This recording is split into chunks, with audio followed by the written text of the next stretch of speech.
নমস্কাৰ মোৰ নাম বিন্দিয়া নাৰ্জাৰী গাঁৱৰ নাম হ'ল অন্থাইগলাও ঘৰতে নেচাৰেল প্ৰডাক্ট বনাওঁ মই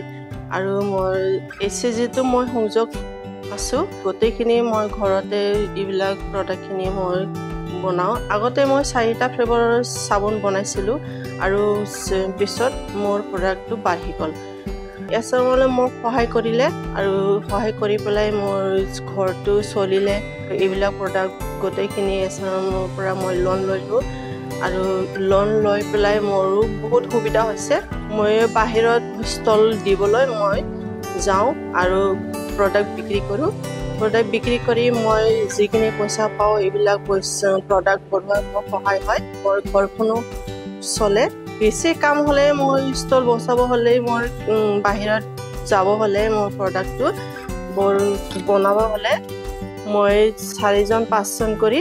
মহিলা মাতো মই লোনো লৈছো মই এইবিলাক কৰাৰ কাৰণে ফাৰ্ষ্টত 50,000 লৈছো আৰু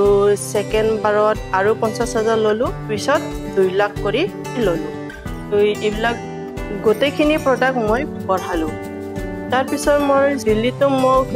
মাতিছে আৰু মাতি পেলাই লাখপতি হিচাপে মোক নৰেন্দ্ৰ মোদী মাতিছিলে আৰু বঁটাও প্ৰদান কৰিছো তাৰ পৰা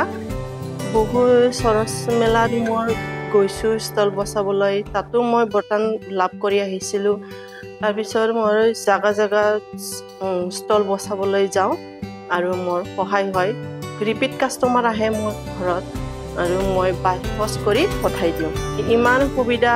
দিয়াৰ কাৰণে অসমৰ মুখ্যমন্ত্ৰীক মই ধন্যবাদ জ্ঞাপন কৰিলো আৰু এছএলএমকো মই ধন্যবাদ জ্ঞাপন কৰিলো